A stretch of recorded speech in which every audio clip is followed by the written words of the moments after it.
We are now joined by number 13 ranked UFC women's bantamweight Sijara Eubanks. Sijara, thank you very much for joining us today. Thank you. We'll take our first question from Gabriel Gonzalez. Your line is open. Sarge, feels like we spoke with you just a minute ago. When exactly did they reach out to you about this fight, and how long did it take you to get your coaches and team together for the trip?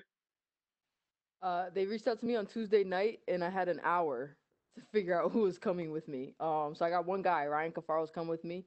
So I have no idea what is today, Wednesday, so Tuesday last week. Not yesterday.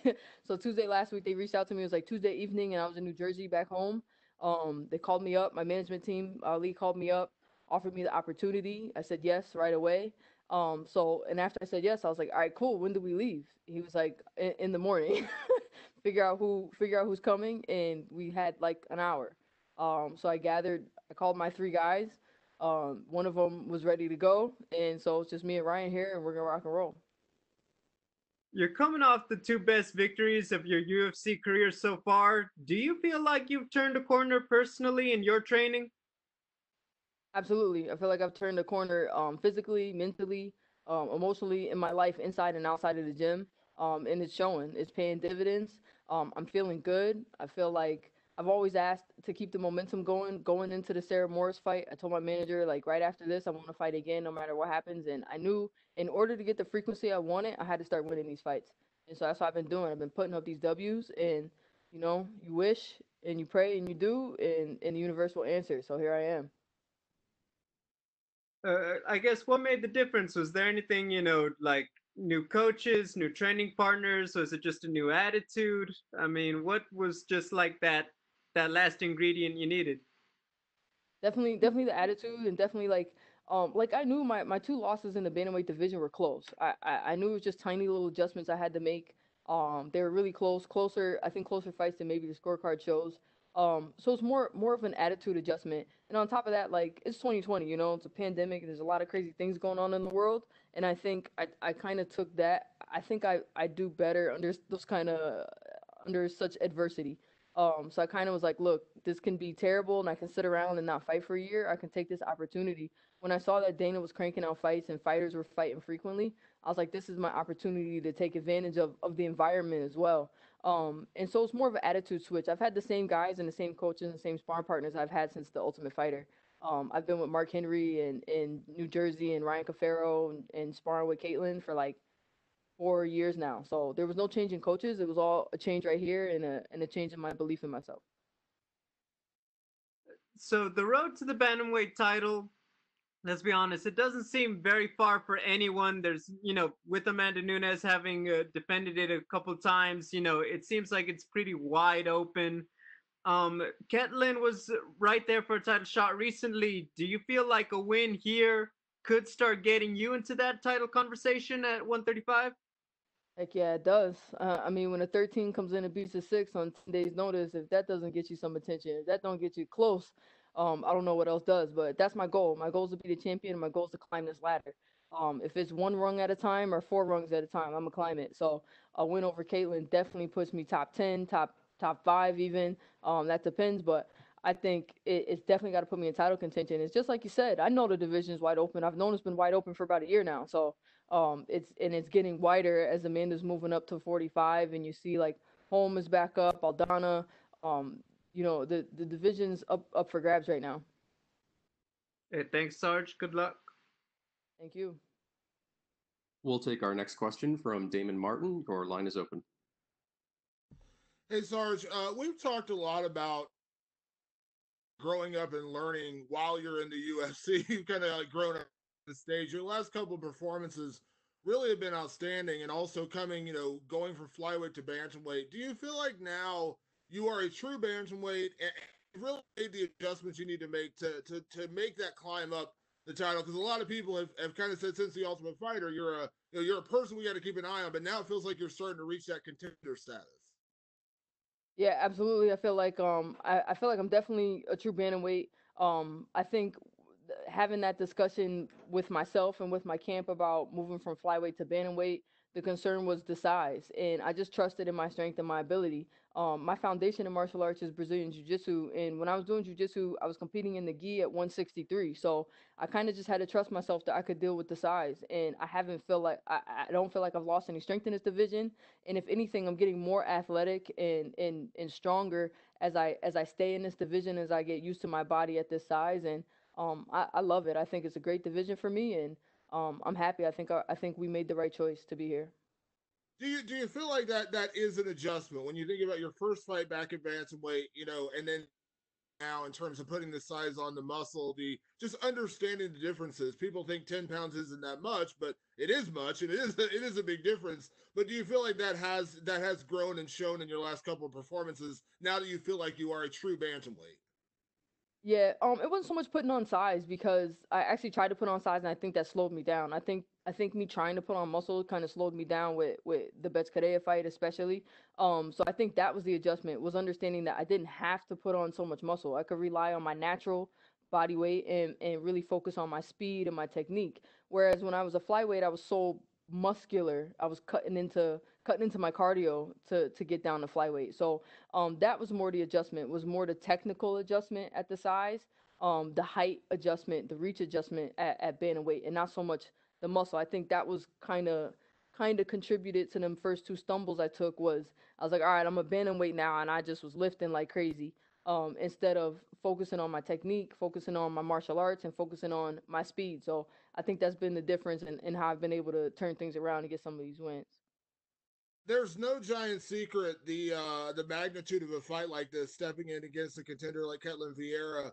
I want to get your opinion, the lay of the land at bantamweight, because if you beat her after beating a very highly touted person like Julia Avila, to go out there and beat Ketlin, when you look at the lay of the land, you got Holm and Aldana coming up next weekend.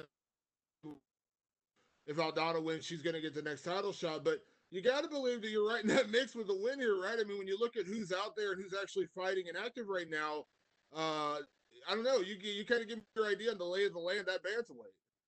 Yeah, it's not very active. The top 10 have not been very active. You got a couple of girls out with injury, you got a couple of girls out just haven't fought maybe because of the pandemic or whatever.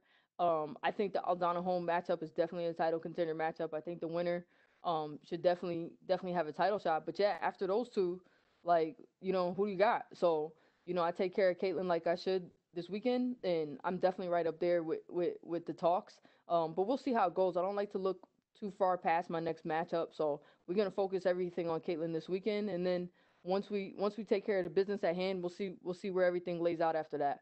Because you got home, you got a couple other people, so right now I'm focused on this weekend, but I think a lot of opportunities open up for me after that. And last thing for me, obviously we're in a very, politically charged time in this country right now. You talk about Black Lives Matter. You talk about things going on right now.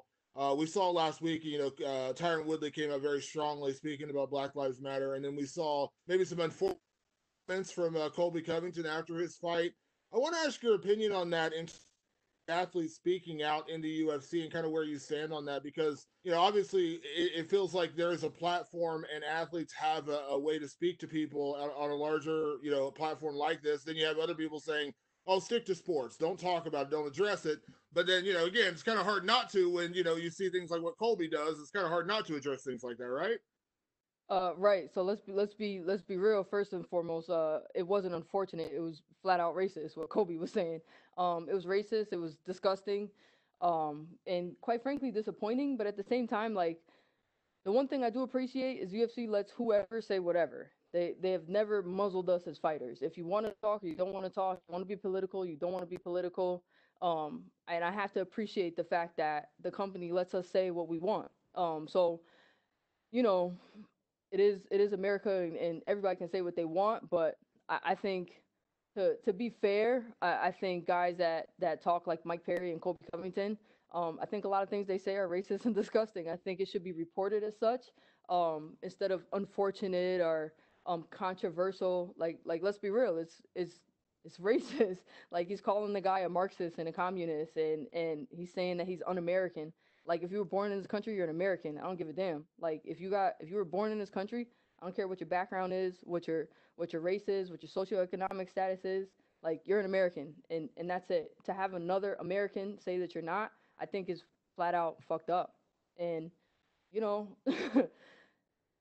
it's it, it's more than unfortunate. And I think for us as fighters, I usually don't bring it up. If you ask me, I'll tell you. But I think hopefully the the media and the fans will start to recognize that these things are not just sticks to sell fights. They're not just oh, I'm just trying to sell fights and be cool. Like, it's really offensive, a lot of those things that he's saying. So but it is what it is. I'm not a guy, so I can't fight him. So ain't much I can do but answer questions, you know? Yeah. So follow up on, because a lot of what, and I hate coming back to Colby again, but a lot of him was promotion. He's trying to be that guy. He's trying to be a personality and a character. But when you start crossing those lines, do you feel like that goes beyond promotion? I think so. I mean, why not? Like, if I came out and like, look, like, if I came out and called somebody, a redneck or honky or something like that, I wouldn't get that kind of. I don't think I would get that kind of pat on the wrist like Kobe got. Like, Kobe's like, oh, like, I think people are rushing to his defense. Like, oh, he's just promoting himself. Like, he doesn't need to promote himself at this point to that extent. Like, if you can say it out and pretend it's a stitch or a show, you gotta. I just don't think playing with something that's sensitive as race, especially in the time frame that we're in, is something that you should use to promote yourself. And I don't think it's promotion. I think it has to come from some source of how you really feel. Because if not, you're a terribly good actor. And quite frankly, it's disgusting that people defend them. Same thing with Mike Perry. Like, Mike Perry dropped the N word all over the place, and he pushed around people and women, and everyone's like, oh, he needs help. Like, no, that's abusive and alcoholic and racist. Like, that's what it is. And I think when it starts to get presented as such, hopefully, hopefully things will start to change a little bit. And unfortunately, like, this is a game of entertainment, and that's what it is. And it's not unfortunate. I kind of like that it's a game of entertainment. I kind of like that it's more than just sports, and that's what all sports are. It's an art, and we have to train hard, and we have to bring our best foot into the cage as athletes. But at the same time, you have to be a personality. You have to be a character to sort of get ahead in this game. But do what's real and do what's true. And I don't think Kobe's acting that much. And same thing, like, Chael Sonnen did the same thing with Anderson Silva, and everybody's like, oh, he's acting. Like, to act like a racist to me is to be racist. Like, I don't see it. Like, if I act like an abuser, like if I act like I beat my girlfriend up, no one's gonna be like, oh, she's just pretending to be a bad guy. People, I don't think, I don't think that would be cool.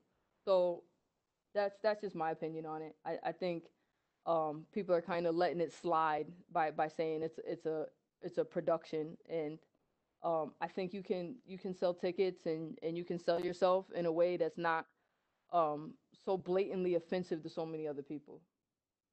Thank you, Sarge. You're welcome. Thank you very much, Sijara. You're all set. Thank you.